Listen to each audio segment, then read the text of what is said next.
All right. Good afternoon, everybody. Well, good morning if you are on the other side of the ocean.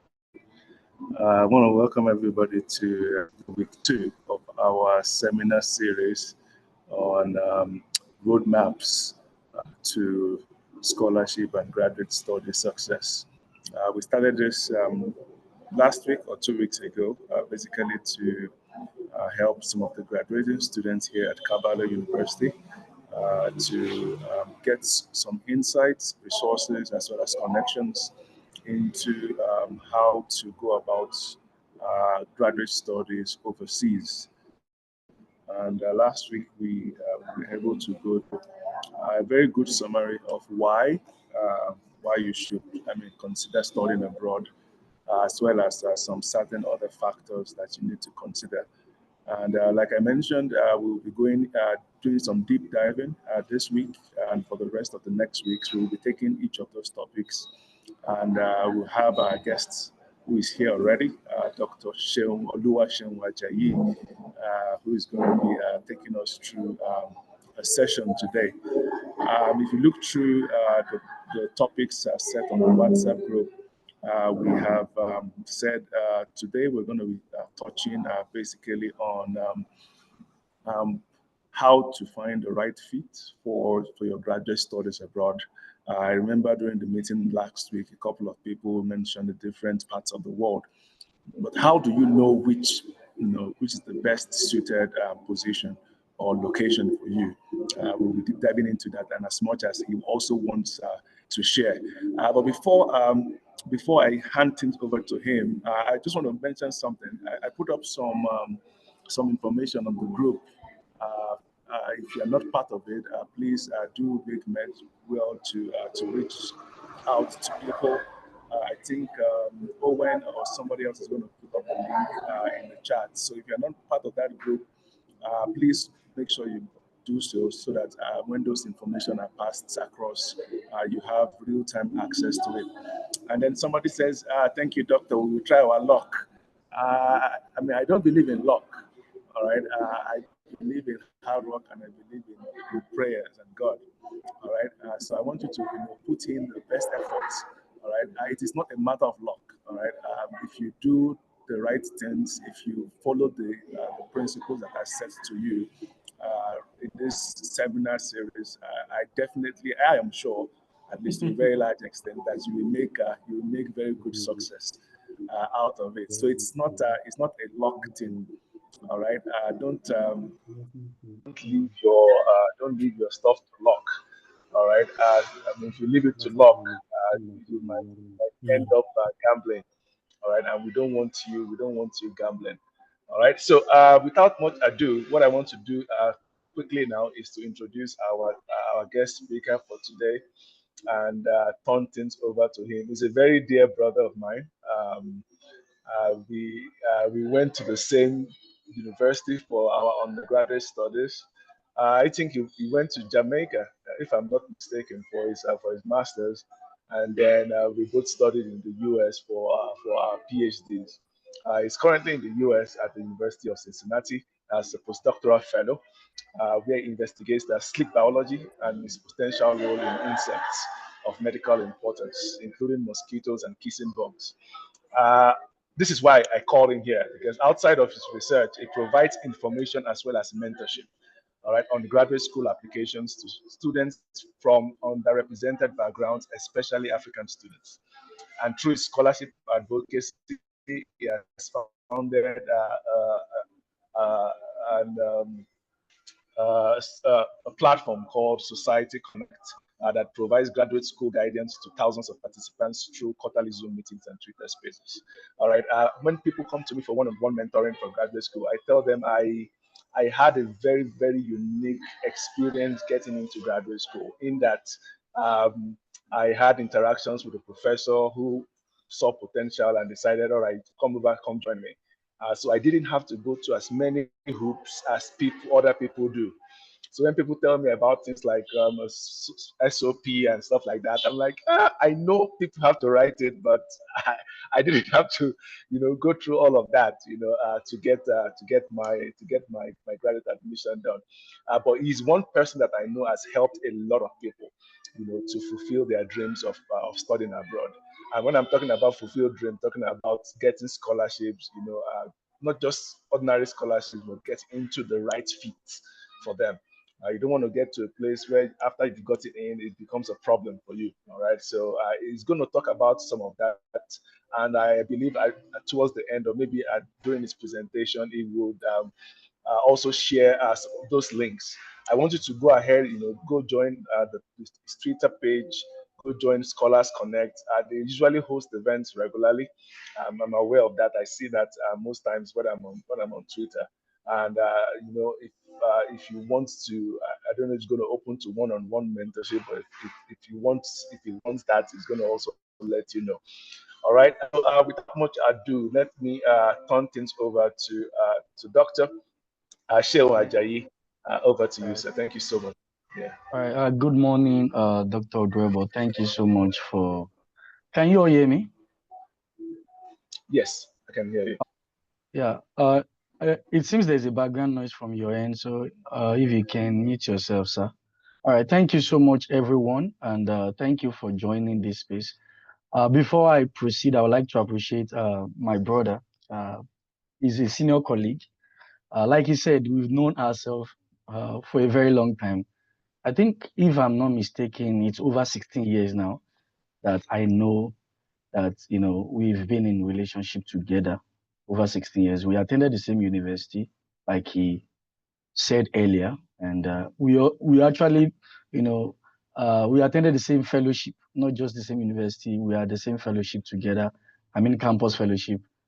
We were in the same unit at some point because he actually belonged to several units. Yeah, but we are the same unit, the drama unit, and he has been a very, he has been a great inspiration for me and for so many other people. I'm not just saying this because he invited me for this, but I'm saying it because that's the truth. All right, so please, if you are one of the participants here and you can still hear me, you can just use the what's it called? Any of the reaction, just to be sure that everybody can still hear me. Just use the reaction before I proceed. All right, thank you. Thank you so much. So I'm going to share my screen. As much as possible, I will try, you know, when you talk about finding the right program and country for you, so many times it's hard uh, to be quite specific when you're talking about it because it depends on individuals and it depends on the kind of program that you want to actually do. And so as much as possible, I'll try and break it down. And then I will also talk about my own experience trying to find the right program. All right. So, but before I proceed, or okay, let me just proceed. Then, as we talk along, I will try and chip in my own personal experiences so that it can actually enrich this discussion. All right. So, let me open my PowerPoint. I think it's open. Can you see my PowerPoint? Can you all see my PowerPoint? Yes, doctor. All right. Thank you. So, the question is there actually a right program and country? Is there actually a right program and country? This is rhetorical. I don't expect you to answer. But a lot of times, there's some, let me say, there are some school of thought that believe that, you know, they are not actually a right program or they are not actually a right country. That it depends on whatever you want. In one end, they are right. But when you look at it holistically, the answer is yes. There is actually a right program and there's actually a right country for what you want to do when you talk about graduate school applications. And I wrote it that it depends on a lot of factors. You don't just use a particular factor. You can't use a single factor to define the right program for you or to define the right country. Uh, I wish I said this earlier. One of the things I'm going to be doing is I'm going to try and marry both the program and country together in my discussion because you cannot actually separate both of them. Sometimes the programs depend, or let me say your specific program depends on the country of choice. And sometimes before you can even define your country of choice, it is important that you define your program. All right, many that you have no control over. And some of these factors, like I said, it depends on a layer of factor. And many of these factors you don't really have a control over. So you might ask me, what are some of these factors? What are some of these factors that we need to actually consider if we want to pick the right program, or if we want to pick the right country, or if we want to pick a combination of the right program and the right country? The first one is your career goal. What is your career goal? What do you want to accomplish? And what defines your career goal is heavily dependent on your current course of study. Sometimes, a lot of times, or let me put it this way, most people, don't let me put it that way, the career goals of most people are defined by the current course of study that they are doing. So there's no way, or let me put it this way, that I'm in biological sciences. There's no way my career goal is going to be becoming a president of World Bank. For some people it might be, and I will explain why it could be. But sometimes you don't actually need to be field specific experts to work in World Bank. When I mean field specific experts, in the terms of what we think World Bank is, in terms of banking and finance, you still need to be a field specific expert. I have someone here in the United States. Is the elder brother of my friend. He interacts with World Bank because his area is in agricultural economics. So he is not in banking and finance, but because World Bank funds agricultural development programs in Nigeria, he is able to work with them. But when he started his PhD, I don't think he had that plan that is going to work with World Bank, because sometimes you might not be able to see a clear trajectory that's going to take us from where we are currently to that particular place. But for World Bank, because they have a lot of programs that they engage in, it's easy to plug yourself in. But there are some areas that I cannot actually plug myself in because of my current course of study. So I can say for a fact that your career goal will be heavily dependent on your current course of study. So you want to pick something that is related to what you're currently doing, not just what you're currently doing. I believe so much, I don't want to assume. As someone who finished from the University in Nigeria, we usually engage in research projects in our final year on campus. I don't know if that's the same. Dr. Michael, is it the same over there at Kabale University? Yes, so they do like we do, internal internships and then external internships also as well.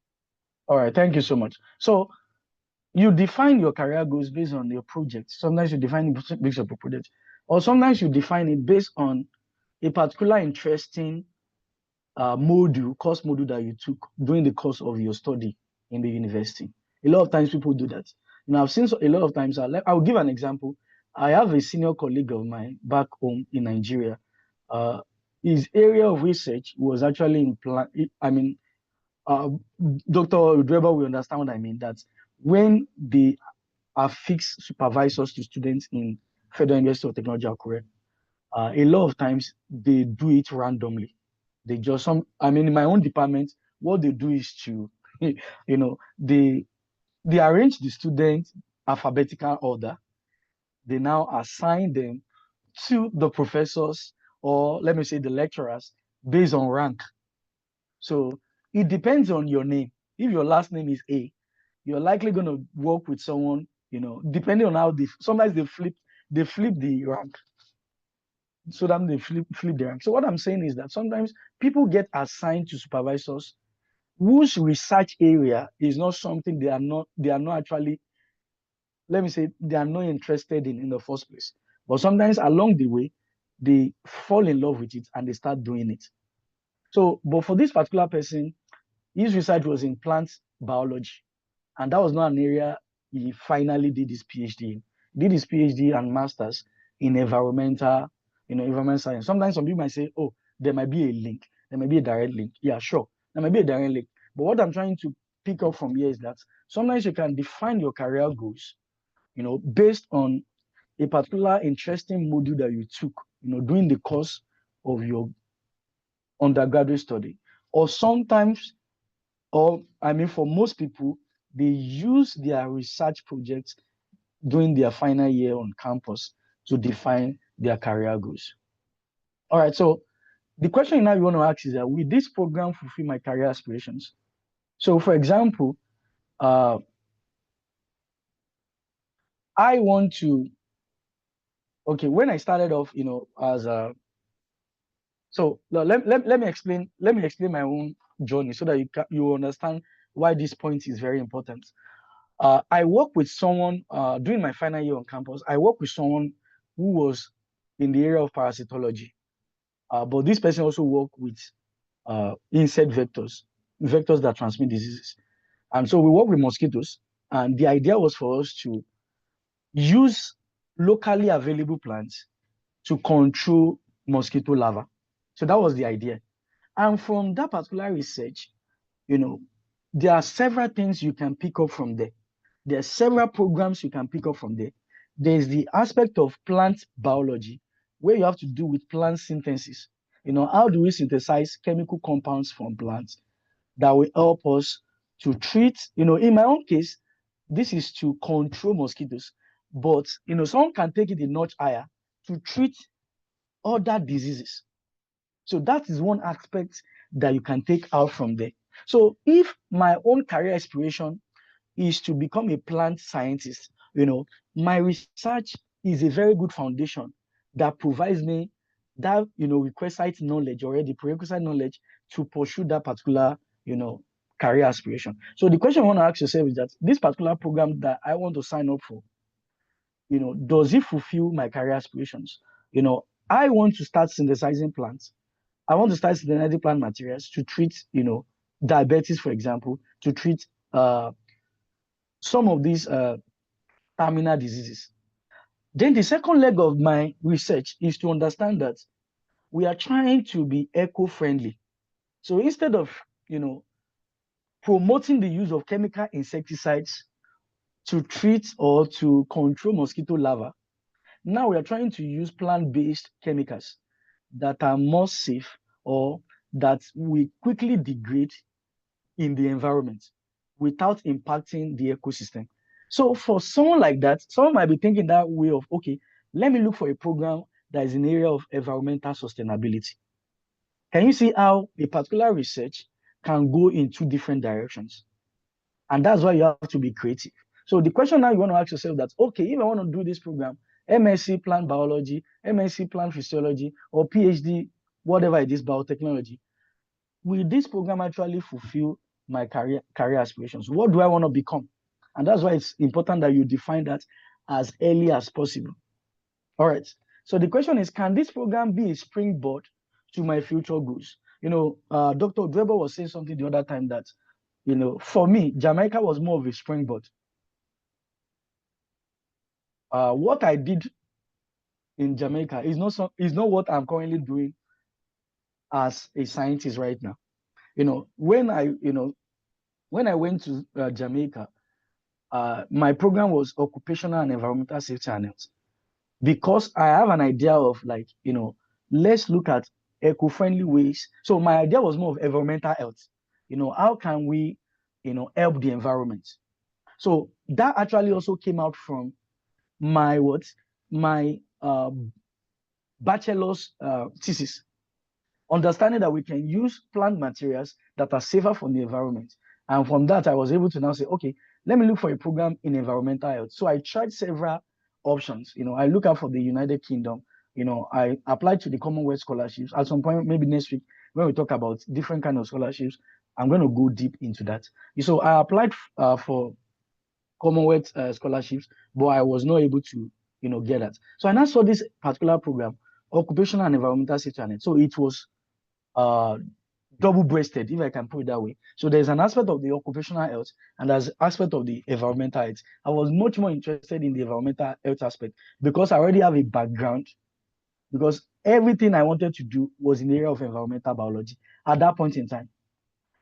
But at the end of the day, this program actually became a springboard for what I'm currently doing right now. Remember what I was saying about, your career goals should define whatever program you're going to pick in the future. So when I was applying for my PhD, I just changed gears. Okay, I work with mosquitoes as a student in my, bachelor's program.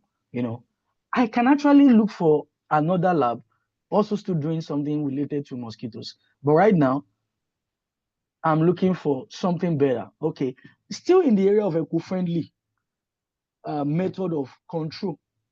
Still in the area, it's still in the paradigm of environmental health. So I was looking for a lab that was trying to provide solutions to mosquito problem using, non-conventional chemical methods. And that's how I found myself here. That how can we manipulate the biology of mosquitoes in order to control them instead of using what we know people used to use, and that is chemical insecticides. So can you see? So I defined my program, based on my own career aspirations. I've actually fell in love with environmental biology for a very long time. So everything I was trying to do at that point in time was in the line of, how can we make the environment safe? So whatever we want to do, how can we make the environment safe? I mean, right. So your career goals should be the first thing that defines, wherever you want to do in terms of your program or the country you're going into. All right. So the next one is funding options and opportunities.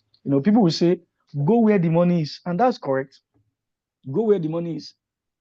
Go where money is. Very, very important. Except if you want to fund yourself. And the good thing is that we are talking about scholarship opportunities here.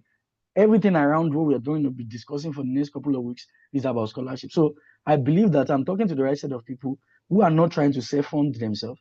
And that's why it's important that you go where the money is. And there's a balance to it. You want to look for where the money is and at the same time fulfills your career aspiration. Like I said, earlier, that every of these factors that we're going to be considering, we're not going to be considering them in isolation. We're going to be considering them, working together in unison. All right. So the question I want to ask yourself is my dream program well funded in my dream country? Okay. I'm so obsessed with masters in public health, and I want to go to the UK. The question I want to ask yourself is this program well funded in the UK? Is this program well funded in Japan? Is this program well funded in Canada? Let me tell you this. There are some programs that are well funded elsewhere than where you think you should go. What I mean is that in some countries, there are programs that, okay, for example, Commonwealth Scholarship, for example, have dedicated programs that they fund. They have teams. So they call them thematic areas. They have thematic areas where they fund, especially for PhD programs.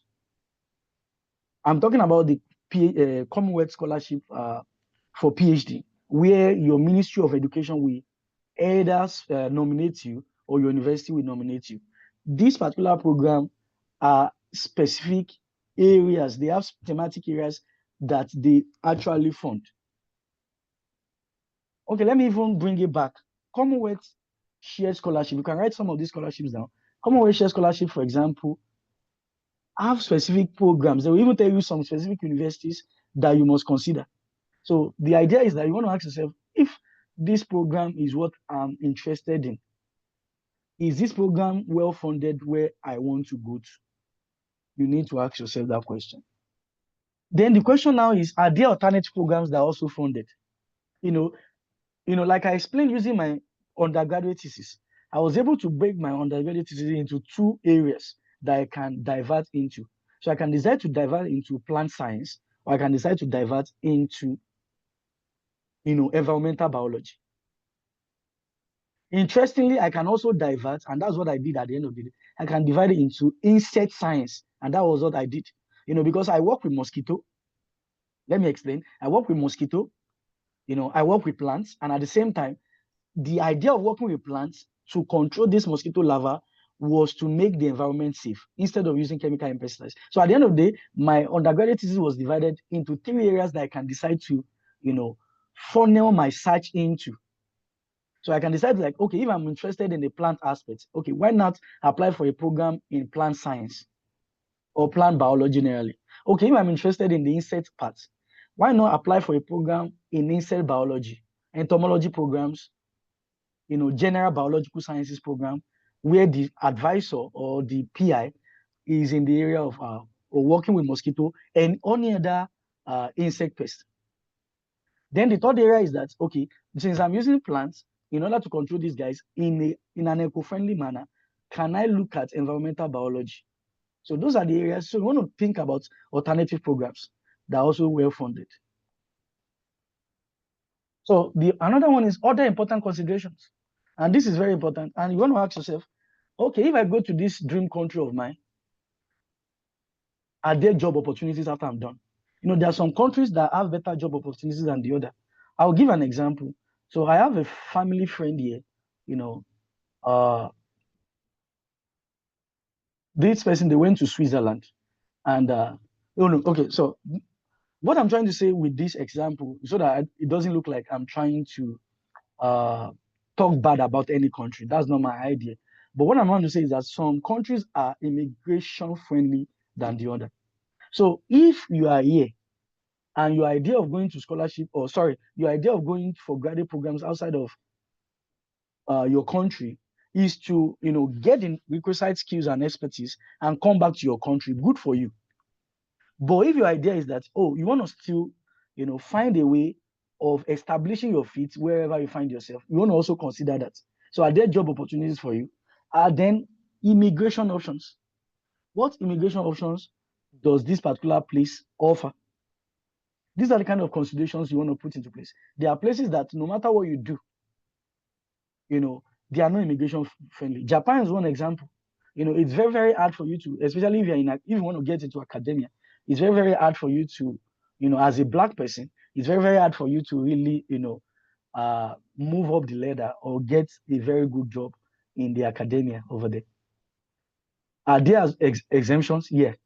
But what I'm trying to say is that there are several countries, or there are specific examples of countries that are not as immigration friendly, as others. So those are the kind of things you want to consider before you decide on the program or decide on the country.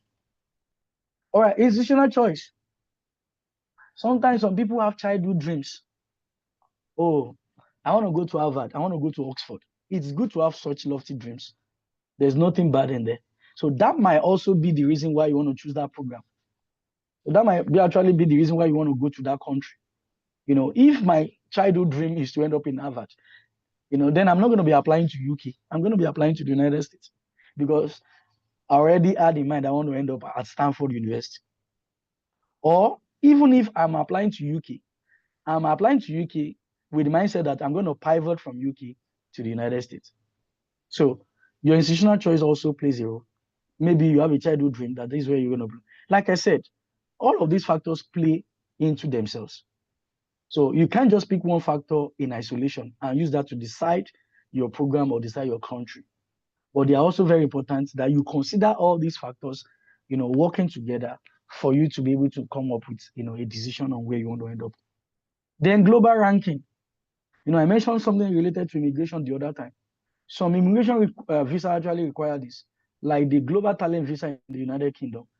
I think it works with the top 50 universities across the world. So if your university is not top 50 across the world, then it will be hard for you to apply for that kind of global talent visa. And that's why sometimes some people are choosy about the kind of university they go to. So again, if that particular university you now choose does not have the program that you have in mind, then you have to reconsider or find an alternative program that will also fulfill your career aspirations. You can see how all these things are playing together. They are playing into themselves. Yeah. So another one, and this is also very crucial, admission requirements. Admission requirements. And this is going to depend on, some countries and programs are very big on CGPA. They are very big on CGPA. So if your CGPA is not good, it's better you avoid those countries. For example, the Commonwealth, what's it called? Sorry. The Commonwealth shared scholarship is very big on CGPA. It's very big. They will put it in their requirements. We want people who have second class, upper, or first class to apply. So you have to really consider that before you decide that this is where you want to go to. So there are some countries that are very big on CGPA like that. For example, in the United States, the United States is very diverse. Sorry, can someone, the person, can you please mute yourself? I'm kind of distracted. Yeah, I've noted all of them. Thank All right. All right. So some countries or programs are very big on CGPA. So you want to consider that. Okay. So I was talking about the United States. The United States, for example, is a well diverse, well placed in terms of the number of universities and colleges that are present here. There are over 4,000 universities and colleges in the United States. So you are almost sure that you're going to find your fit. There are schools that can take top class. There are schools that can take 2-2. There are schools that can take 2-1. Sorry, I'm using Nigerian lingo. So I don't know what you guys use in Uganda. So, but what I'm trying to say is that no matter your how do I put it now? No matter the class of degree that you finish with, you always find your way in the United States. It might be hard, it might be difficult, but you always find your way in the United States. So think about it. And this I have to now do, because sometimes some of us might not be able to change our circumstance anymore at this point in time, maybe because we're in our final year and we don't really have good grades at this point. When I mean good grades, I'm just saying subjectively, I don't mean that that's the end of the world. So then some countries require some other requirements, IELTS, GRE, GMAT. So that's going to also define if it's something you want to do. And if it's not something you want to do, you want to consider other places that might not require such. All right, so program expertise. What do I mean with this? There are some countries that are good for certain programs.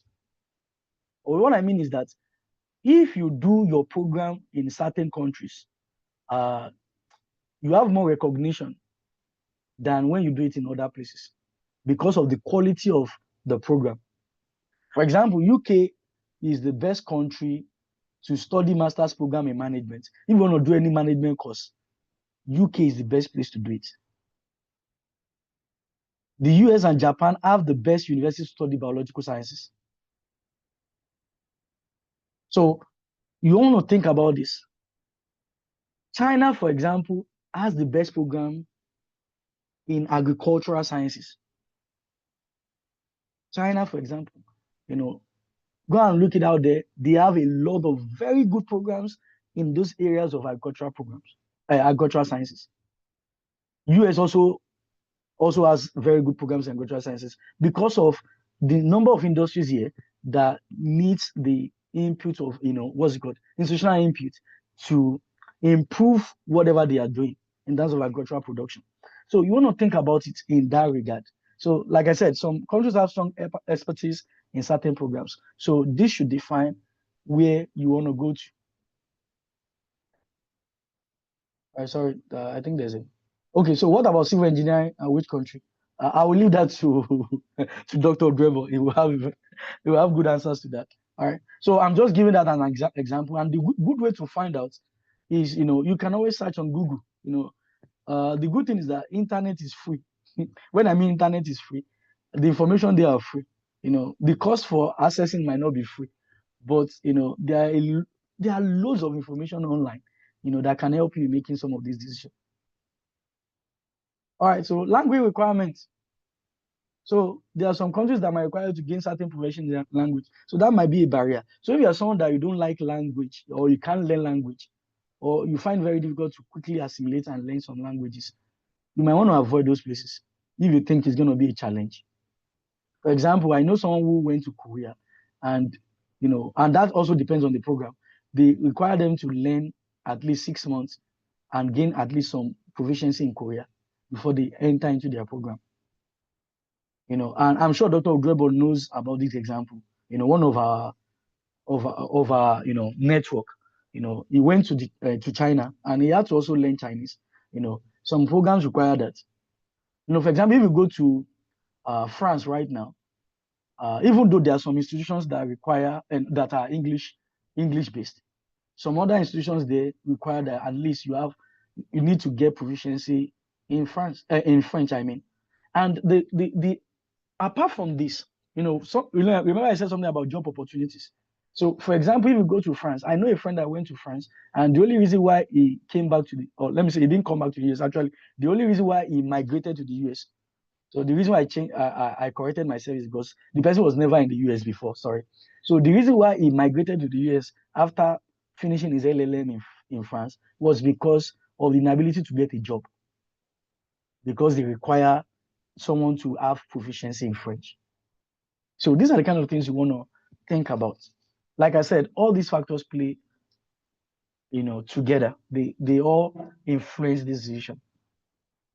All right, so political issues as well. You don't want to go to Russia, for example, at this particular point in time, or you don't want to go to Ukraine at this particular point in time because of the political instability. There is war. So always check the political ramifications of any area you're going to. Some people, the only reason why they didn't go to China is because of the communist nature of that country that doesn't require you to be open about your religion. So if you're someone that wants to be open about your religion, you might want to just think about it before you make that decision. Am I saying you should not go to China? No. What I'm trying to say is that one of the prompts, before preparing for this, I read the prompt that Dr. Dwebo put up, and he said something about personal values. Some people have personal values where they want to be as open about their Christianity as much as possible, but some certain places might not require them to be as open about because of the kind of government policy, political climate around that area. So think about that before you make your decision. All right. Lastly, general tips. Spread your tentacles. I always tell people about this. Spread your tentacles. So it's good that you are team UK, you are team US, or you are team Canada, but you're going to be restricting yourself from a lot of opportunities if you are too obsessed with a particular country. Like I explained in my own case, when I finished my NYC and I came back to my alma mater, I was employed in my alma mater. At that point in time, I was only interested in UK, United Kingdom, so I was applying for as many Commonwealth scholarship I could get, but I couldn't get that. But I ended up in Jamaica, and right now I'm in the United States. Even before I got to the United States, I was Team Canada. I was in Jamaica, and I started writing so many professors in Canada. I was writing as many professors that I can write in Canada, but none of them were even responding to me. Some of them will respond and they'll tell me that they don't have any funding. So I went back to Nigeria. I got an assistant lecturer position at that point in time, and I started making moves. At that point, I was applying to as many countries as possible. I don't think there is any country that is relevant in the area of scholarship that I didn't apply to. Is it Hong Kong? Is it China? Is it Brazil? There was no country I didn't apply to until US was my last option. I wouldn't lie to you. US was my last option because I was scared I'm going to fail the GRE. So I wrote the GRE because at that point in time, I even tried what's it called, the Japanese Next Scholarship, and I got to the last interview stage, and that was where it all ended. That's story for another day. Maybe next week when I'm talking about scholarship, I'll talk about some of the things that happened with the Japanese Next Scholarship, how it didn't get through. But what I'm trying to say is that don't be too obsessed with a particular country. You want to spread your tentacles. You want to give yourself as many options as possible. Then it's good to have a dream program, but at least have other alternative programs. When I mean have a dream program is that I even tell people that your research interest, should define your choice of program. You should even be more obsessed about research interest than the program itself. What do I mean? Sometimes some people feel like, and Dr. Dwebo will understand what I'm trying to say. Some people feel like because I did bachelor's of science in civil engineering, okay, so let me say BNG. Because I did BNG in civil engineering, it is important that I do MEng. in civil engineering and PhD in civil engineering. No. I know people that they did civil engineering program and they found themselves in another program in the United States, but they were still able to still do their research interest. So it's not just about looking for that name of program, the traditional name that those programs bear.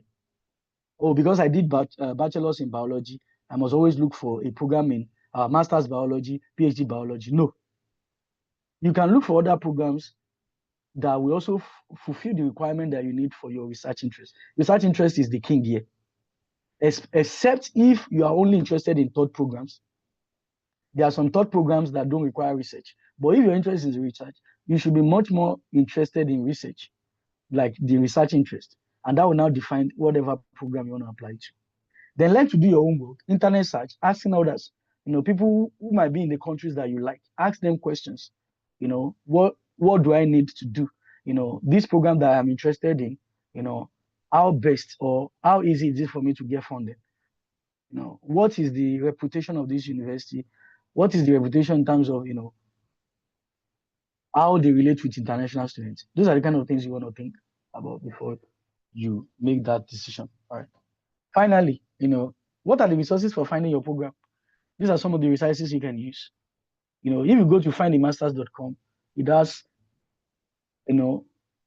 across the world, you can use that. I'm going to try some of these links and I'm going to share. You're going to see how they work. So I'm going to use that as my live example. Sorry about that. I will stop sharing at this point and open my PowerPoint and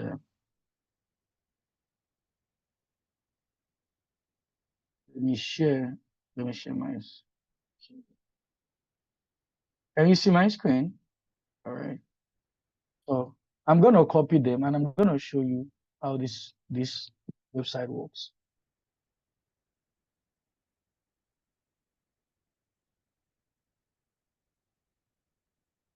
Can you still see my internet browser? Can you see my internet browser? Yes, sir. Click on this. So it's going to show you different courses across the world. It's going to tell you. So for example, this is United Kingdom. You can search by you can search by the program you want to do, or you can search by institution. So it's going to show you some institutions, master's degree. See? And you can also register on this site. But let's go by courses first. So for example, if I want to do masters by discipline, I can check. If I want to do masters by subject, I can do. If I want to search by country, I can also search by country. I can go by United Kingdom, United States, Germany. Sorry about that. Netherlands, you can search by country. Or you can view all master courses. Let's try by country, for example. I'm going to click by country. And it's going to show you some of the countries that are available. This is Australia, for example. So if I click on China, I'm going to show you some of the master's program right now in China. MA Applied Linguistics, International, blah, blah, blah, blah, blah, blah, Masters of Economics, Master of Finance. And it's going to give you an idea of what their requirement is. And you can check their requirements. So if I click on, let me try MA Applied Linguistics. It's going to tell you the length of the program about the course. It's going to tell you the entry requirements. It's going to tell you open to all graduate of any subjects. Like I said, remember what I said? Some programs are big on CGPA. So look at this one. It said if from a regular at the state standard as a so they require 2-1. At least you must have 2-1 or international equivalent. That is one. Okay, so now if I want to search by what's it called? If I want to search by discipline, I'm going to click on this, search by discipline. And it's going to give me all the different discipline. Remember what I said the other time, that don't search based on, and I'm sure Dr. Drevo can correct me. Someone in civil engineering can find their way in architecture, building, and planning, depending on their research interest. So that's why you should not be obsessed with. That's why you should not be obsessed with, because back home in my university, the department is called civil engineering. So I must always search for civil engineering. I must always search for civil engineering. No, it doesn't work that way. It works that way, but what you're going to be doing is that you're going to be limiting yourself to the number of opportunities that are open to you. And you don't want to restrict yourself. You don't want to limit yourself. So look at how many courses are here. And again, this database is limited. So don't just use this database alone. So again, let me show you another website. So this is for PhD, similar to the one I just showed you. So I'm not going to use this one. But let me now go to this one. This one also helps with masters. So if I click on this,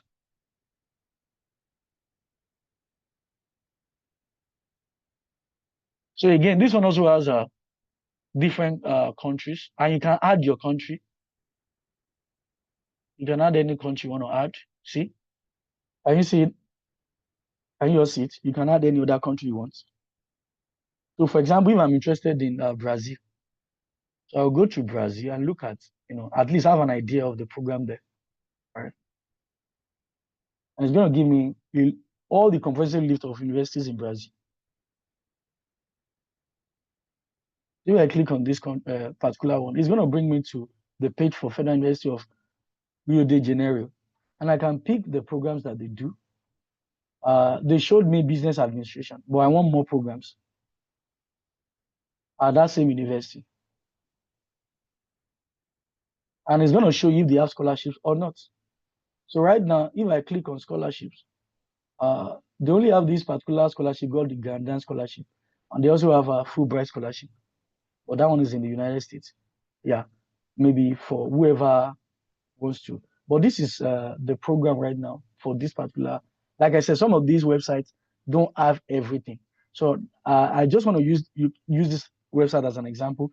But I'm going to show you how you can use Google search also to find the right program.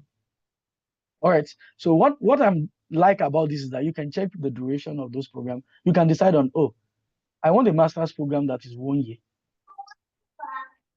I want a what kind of program is it? Master's research we do the program. work. Is it Masters of Science program? You can decide what kind of attendance. Is it an on-campus? Is it online? Again, not online programs are funded, so you want to be careful about that as well. So how much is their tuition fee? Like I said, we're dealing with scholarship. So everything we're going to look at here is we just going to find out the idea of, how do you look for programs all around the world? All right.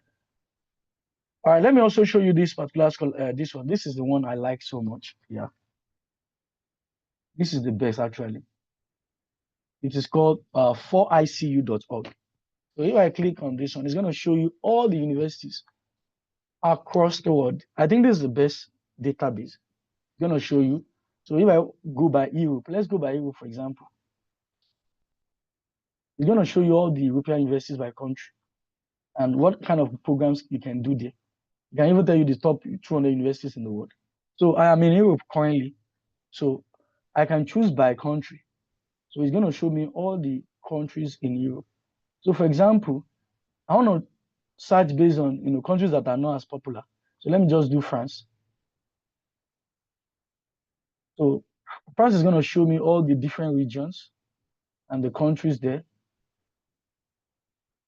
So if I click on this one, it's going to tell me all the universities in France in that area. And this is their rank. This is their rank. So if I want to try this one, I open it and it's going to tell me so many information about this place. It's going to tell me field of studies.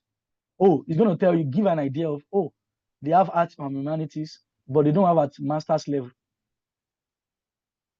They don't have at doctorate level. If you are interested in a business and social sciences program, you can only get them at science level. So this particular university is even limited. They don't even have a lot of doctoral programs. So if you're someone interested in PhD, you might want to avoid that place. All right. So that is just one way of using databases to search for programs. All right.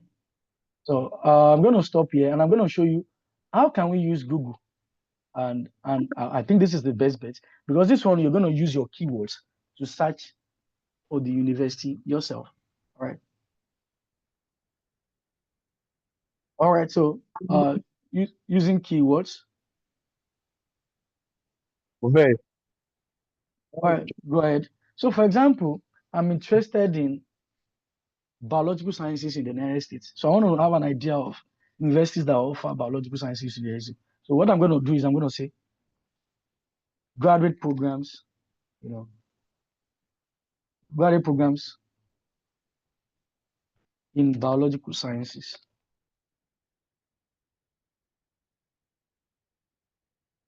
in the United States.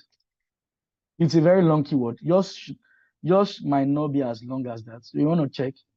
So it's going to give you, there's this particular side that is going to give you, yeah, this is one I've been looking for. See, biology in United States. So you're using this particular resource to identify universities that you can go to. But that is not the end of the search. So I'm going to open this. So it's going to give you an idea. Okay, so there is one program in Kansas State University. So what I'm going to do next is I'm going to copy Kansas State University. So, or I can open another tab and I'll go to Kansas State University. So I'm just using this as an example. You can always try. So I'm going to go to Kansas State University. And since they said they have biology program, and I'm going to go to the academics and go for their majors and programs and look for biology. So since they have biology program, I'm going to go there at master's level.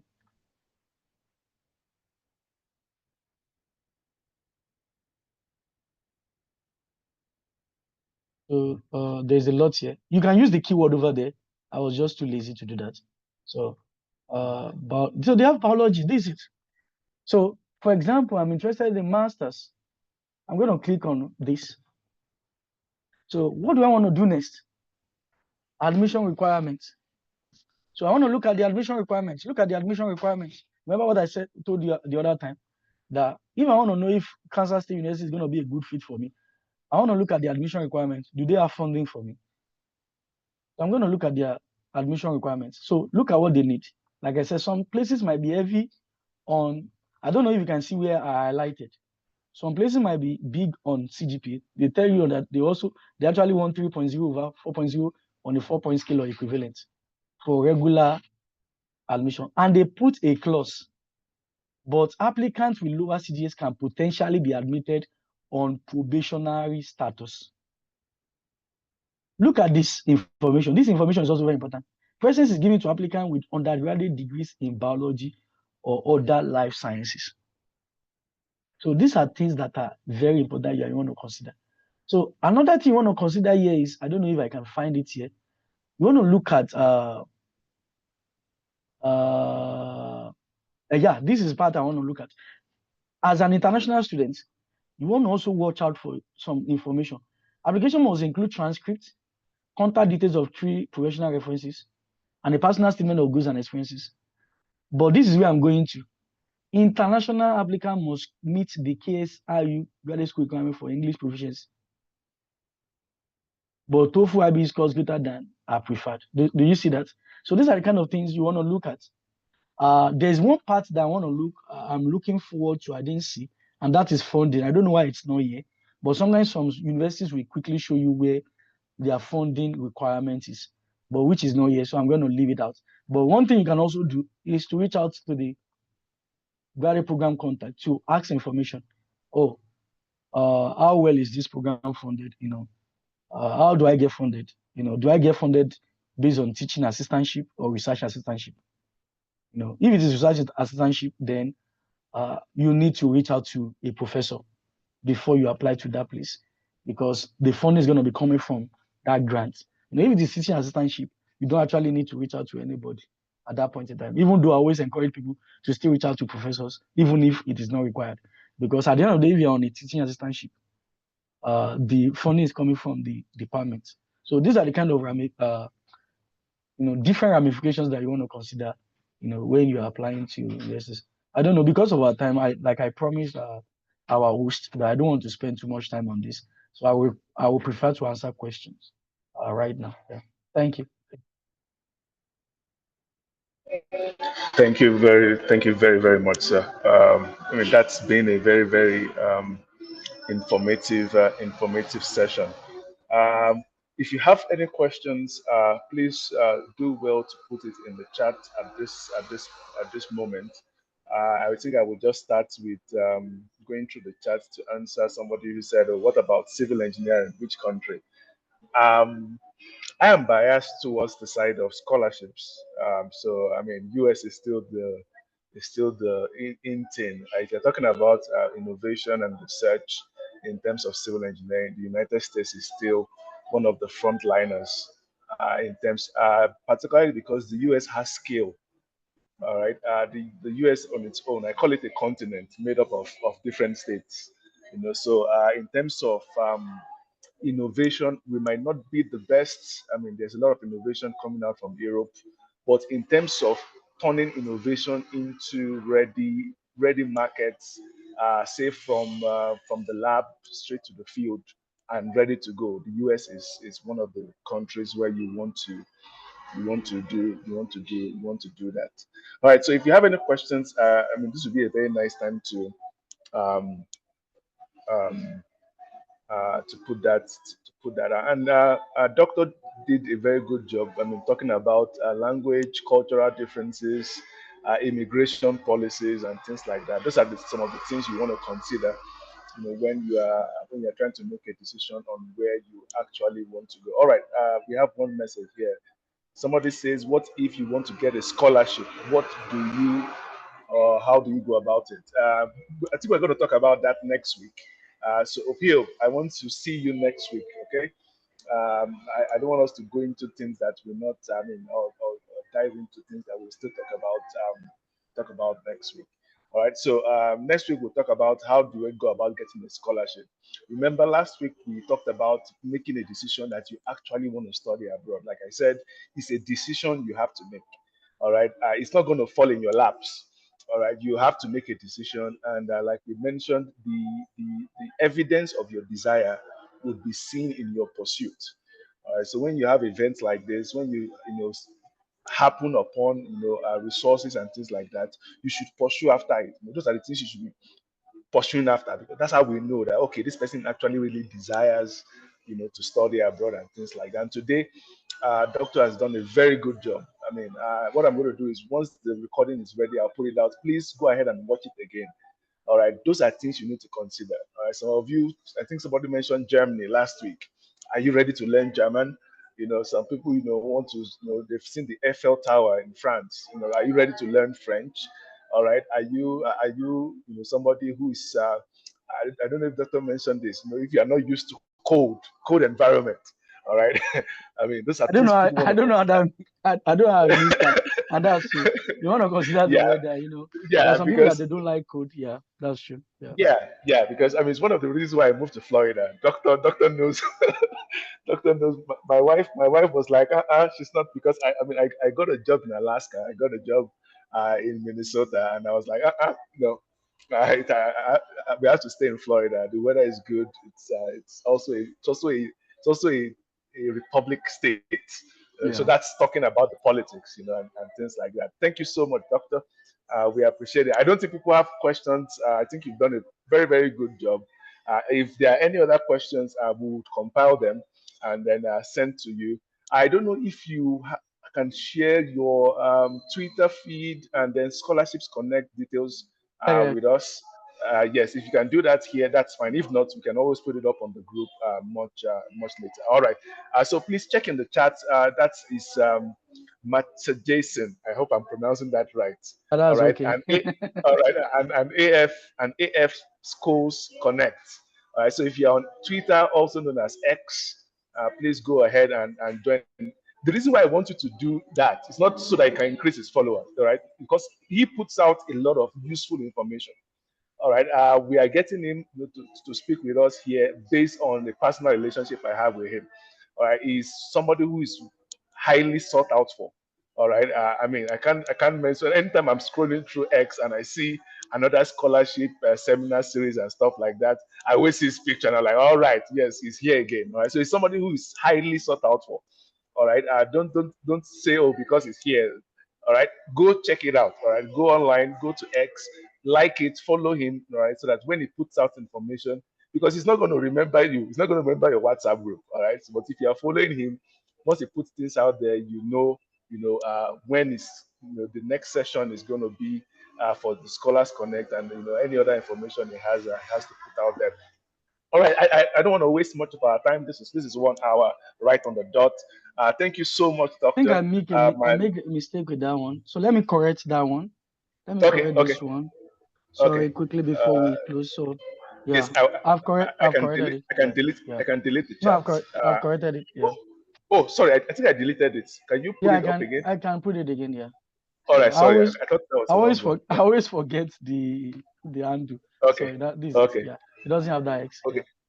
Okay, AF School Connect. All right, good. So I will also make sure to put it up on the group. All right, thank you so much. Thank you so much. I appreciate it. We are going to